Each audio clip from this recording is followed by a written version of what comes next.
Hola a todos, bienvenidos a la presentación sobre las novedades de Operación Renta para el año tributario 2023, en donde hablaremos sobre las declaraciones juradas nuevas y las modificaciones que tuvieron algunas que ya existían. Aquí tenemos un cuadro resumen en donde podemos ver o diferenciar cuáles declaraciones juradas se modificó en en las instrucciones y cuáles fueron solamente que se modificó en las instrucciones para aclarar lo que ya había. Y la declaración jurada nueva, pero de esa vamos a hablar más adelante.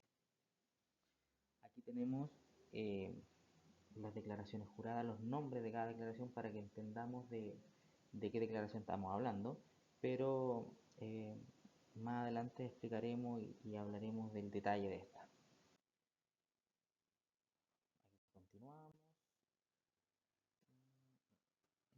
Ya, partimos con la declaración jurada 1879, la cual se modificó la tasa por el aumento gradual que existe año a año. El año pasado tenía un 11,5%, este año ya es un 12,25%, y además se incorporó en el recuadro del 3% de los préstamos solidarios, se incorporó el año 2021, que recordemos que hubieron dos préstamos, lo del año 2020 y 2021, se agregó nada más para nivel informativo. Para la declaración jurada 1887, que esta es la declaración jurada de sueldos, eh, se incorporó el mismo recuadro del préstamo solidario que, que vimos en la presentación, o sea, en el paper anterior, que se agregó el recuadro del préstamo solidario del año 2021, es lo mismo. Además, se incluyó en la instrucción el monto anual que deben declarar los trabajadores agrícolas, ya que antes no lo mencionaba la declaración jurada, pero ahora lo pusieron para aclarar que básicamente que se debe indicar la remuneración imponible para efectos previsionales. Eso fue lo que agregaron en la instrucción, antes no figuraba. La declaración 1907, esta es la declaración jurada sobre precios de transferencia. Aquí hubieron varios cambios. Se agregaron dos códigos de operación, el 231 y el 131, que son por las comisiones, que antes no existía. Y se aclara el monto de la operación, que debe ser en montos, o sea, en pesos chilenos. Antes generaba un poco de confusión en la instrucción, pero ahora ya, como para que no queden dudas, eh, se hizo, se hizo esta modificación en el layout. También se agregó ahí que el monto de los intereses percibidos o pagados deben ser declarados por contribuyentes que mantengan vigente un crédito u operación financiera con alguna parte relacionada. Y lo otro importante es que se eliminaron unas columnas, más que nada para hacer que la declaración no vaya aumentando todos los años. Se eliminaron tres columnas que eran cargo en especies, cargo en servicios y otros cargos, y se dejó y se resumió en solo un cuadro que se llama cargo en especies, servicios y otros cargos. Es simplemente para nivel visual, ¿ya? No tiene mucho significado esto. Y además se incorporaron tres recuadros en donde eh, se debe detallar el tipo de interés que están declarando, ¿ya? Tenemos la tasa de interés fija, la tasa de interés variable y que no aplica, ¿ya? El porcentaje y el monto del interés devengado. Esto no estaba en la declaración antiguamente, no es un cambio muy, o sea, si bien es cierto, tiene harto cambio, pero es básicamente lo mismo que el año pasado. En la declaración jurada 1913, esta es la declaración jurada de caracterización tributaria. Aquí también se incluyeron varios cambios, en donde dentro de la misma pregunta cuadro, como se puede ver en la presentación, se incorpora eh, la solicitud de registro del root o tax ID de la matriz. Esta información bajo el supuesto de que en la pregunta número 1 se indicó que sí pertenece a un grupo o holding empresarial. Eso no estaba antes, ¿ya? Seguimos en la misma declaración jurada. En la pregunta número uno, esta fue dividida en dos. Eh, Antes se preguntaba en los procesos de reorganización empresarial llevados a cabo en el último año comercial, ¿participó algún asesor externo, nacional o internacional, persona jurídica o natural? Y ahora se divide en dos, era bastante larga la pregunta. Entonces, primero se pregunta, ¿fue parte de un proceso de reorganización durante el último año comercial? Y si participó algún asesor externo al proceso. Simple, directo. Y también en la pregunta número 4 se simplificó por la pregunta número 5 actual y se consultaba en, en el o los procesos de reorganización llevados a cabo durante el año comercial, dentro de los 12 meses anteriores y 12 meses posteriores a dicha reorganización o conjunto de ellas, ¿se crearon empresas que fueron disueltas en el mismo acto o dentro de dichos plazos? Y ahora es en el proceso, en el o los procesos de reorganización que participó en el último periodo comercial, ¿se crearon empresas que luego fueron disueltas? Queda bastante más claro que, que la pregunta anterior. Vamos viendo que son cambios pequeños, pero que ayudan a que se entienda más. Seguimos en la declaración jurada 1913, en donde se cambia el orden de las preguntas. La pregunta uno pasa a ser la pregunta 2. ¿Quién decide las políticas o estrategias sobre inversión de instrumentos financieros y contratos de derivados que celebra la empresa? Y la pregunta 2 pasa a ser la pregunta 3. ¿Quién decide tomar instrumentos financieros y o celebrar o suscribir contratos derivados? Y la pregunta 3 pasa a ser la pregunta 9. En el último año comercial, ¿ha efectuado inversiones en instrumentos financieros o ha celebrado contratos derivados con fines especulativos o de cobertura? Y además se eliminaron las preguntas 2, 3, 4 y 5 que consultaban el origen del financiamiento. Eh, ¿Cuál es el origen principal de la fuente de financiamiento con quien tiene una deuda vigente el 31 de diciembre? Dicha principal fuente de financiamiento corresponde a una empresa relacionada, señala el modelo de financiamiento. El financiamiento obtenido fue utilizado a su vez para financiar sociedades relacionadas en Chile. Y todas estas fueron agrupadas en la pregunta número 2. La pregunta número uno fue dividida en dos preguntas referente a la sección F, datos referidos de bien de capital. La pregunta número uno, ¿ha internado bienes de capital durante el último año comercial? Y la pregunta dos, ¿estos fueron hechos a la medida? Antes estaba todo en una sola pregunta y generaba un poco de confusión a veces, por eso se modificó. Y eso con la declaración 19.3. Varios cambios que en realidad se ven pequeños, pero hacen que todo sea más claro. Ahora con la declaración jurada 1921, esta es la declaración jurada mensual sobre ventas a entidades extranjeras con activos subyacentes en Chile. No se cambió nada en cuanto a instrucciones, ¿ya? Solo se incluyeron aclaraciones a las instrucciones que ya existían. Por ejemplo, aclara las personas que están obligadas a declarar que las operaciones se deben informar solamente en la medida que lo enajenado represente al menos un 10% del total de las acciones, cuotas, títulos o derechos de la persona o entidad extranjera. Y explica cómo se calcula dicho porcentaje. Materia que antes no se encontraba en las instrucciones, ¿ya? Entonces, esto también nace con el fin de que declaren las personas que les interesa el servicio. De repente eh, las personas tenían la duda y ante la duda declaraban y en realidad no era necesaria su declaración. Ahora el servicio lo acotó y lo dejó ya más explícito de lo que necesitaba. Eh, y eso. La declaración jurada 1937 es la declaración jurada anual sobre el reporte país por país. Eh, ¿Quiénes la declaran estas? La entidad matriz o controladora de un grupo de empresas multinacionales. Aquí le ponen en adelante GEM, que tengan residencia en Chile para los efectos tributarios. Y la entidad que integra o pertenece al GEM que tenga residencia en Chile para los efectos tributarios y que haya sido designada por el grupo de empresa multinacional como la única sustituta de la entidad matriz o controladora. para efecto de presentar la declaración jurada.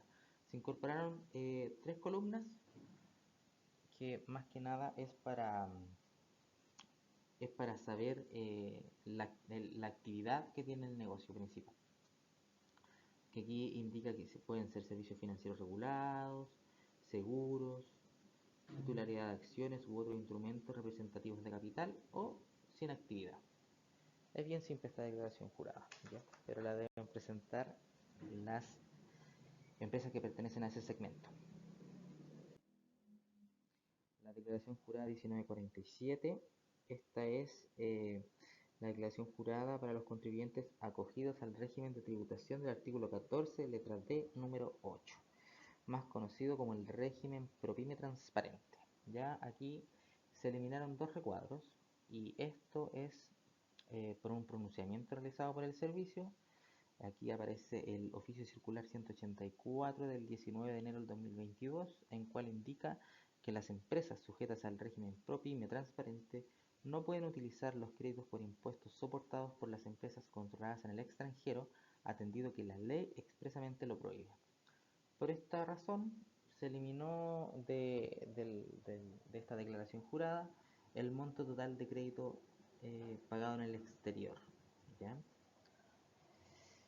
Ese es el único cambio que tiene esta declaración jurada. Ahora pasamos al contexto general de las modificaciones del artículo 107. Esto que está regulado en la ley 21.420, que grava con impuesto único la enajenación o rescate de acciones, cuotas de fondos de inversión y o cuotas de fondos mutuos, la que la grava con una tasa del 10%, ¿ya? Se retiene un 1 o un 10% si el enajenante es persona sin domicilio ni residencia en Chile, y esta retención se declara y paga en el formulario 50. Ese es el principal cambio para estas enajenaciones que se realizaban bajo el artículo 107, lo cual antes no está grabado, ahora pasa a estar grabado con este pequeño resumen que les menciono aquí. Pasamos ahora a la declaración jurada 1891, la cual es la declaración jurada sobre compra y venta de acciones, otros títulos de activos digitales efectuadas por intermedio de corredores de bolsa, agentes de valores, casas de cambio y otras entidades intermediadoras, no acogidas al mecanismo de incentivo al ahorro del artículo 22 bis o la letra A del artículo 57 bis o el artículo 104 de la ley de la renta. En esta declaración jurada se agregó un recuadro en donde ahora deben indicar el valor actualizado en la adquisición de las ventas. Este recuadro antes no existía y uno debía, o sea, esta empresa hacían esta declaración jurada en donde indicaban las ventas efectuadas por los contribuyentes y el valor de adquisición no figuraba en ningún lado, había que ver de dónde se originaba esta compra, el servicio fiscalizaba que el monto que estaban utilizando como costo para determinar el mayor valor era el valor de adquisición actualizado. Ahora, con esta modificación, las mismas empresas, corredores de bolsa o agentes de valores, tienen que darnos ese valor, ¿ya? El método de valorización es el FIFO, que quiere decir que la primera que entra es la primera en salir. Pero esta columna no es obligatoria, ¿ya? Es informativa. Así que, bueno, esperemos que todas las empresas la informen, ya que sería más fácil el hacer los cruces para poder fiscalizar estos casos. Y la declaración jurada 1922 48 49. Se modificaron las instrucciones para que se informen los retiros que se grabaron con el impuesto único en el artículo 107, ya que estos retiros que se grabaron con este impuesto tienen la calidad de rentas con tributación cumplida, que aquí dice otras rentas percibidas sin prioridad en su orden de imputación. Quiere decir que ya, o sea, al estar grabados con ese impuesto de carácter único ya no va a ser no van a tributar por esa empresa, pero deben informarla igualmente, ¿ya? La declaración jurada 1946 también se modificaron las instrucciones que permiten declarar las retenciones que deben efectuar las corredoras administradoras de fondos y informantes en general, incorporando nuevas clasificaciones en la columna tipo de rentas relacionadas con las operaciones afectas al impuesto único del artículo 107. Y se referencia a los códigos del formulario 50 en que se declaran las retenciones del 1 o del 10% que mencioné anteriormente.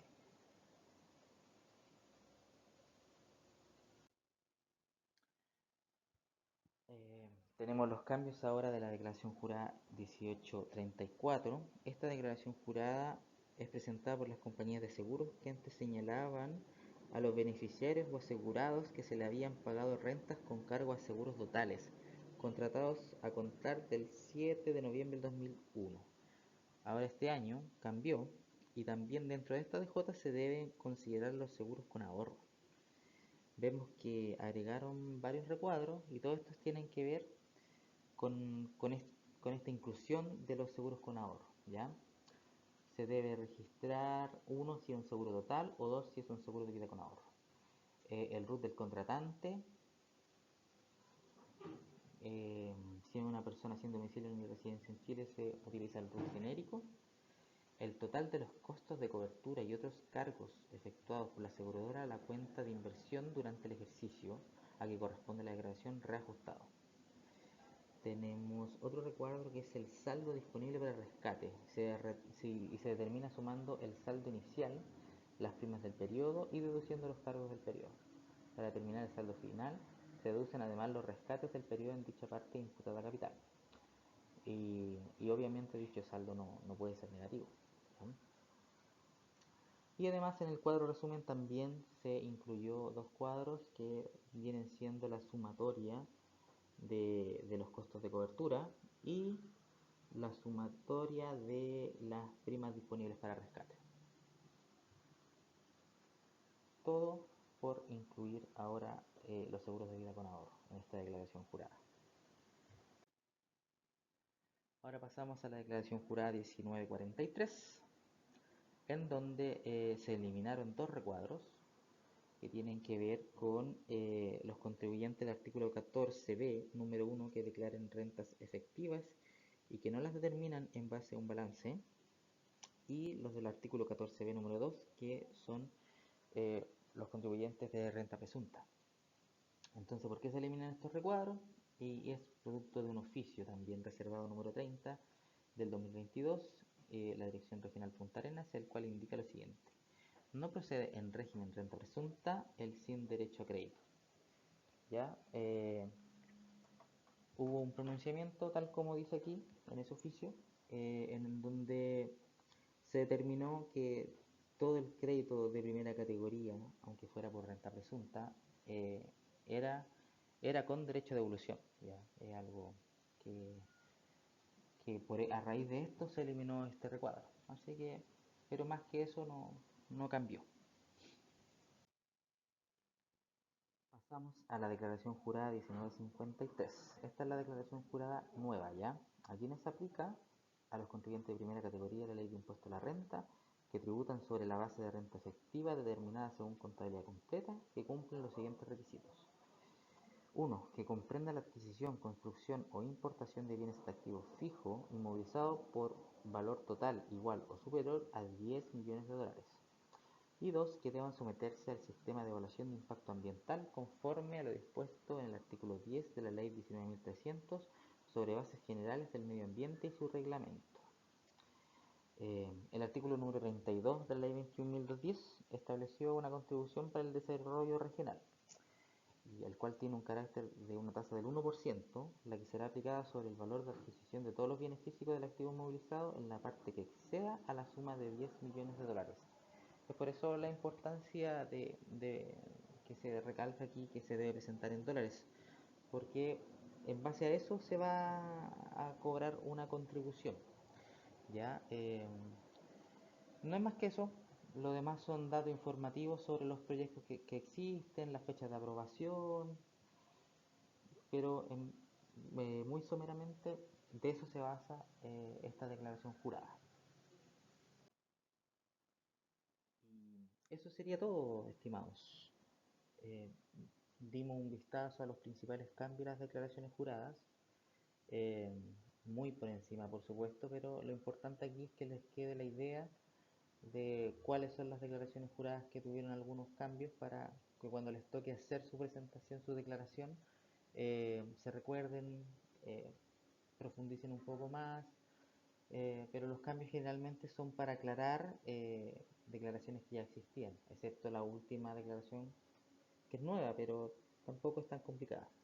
Así que espero les sirva y cualquier cosa no duden en contactarnos. Espero que estén muy bien. Hasta pronto.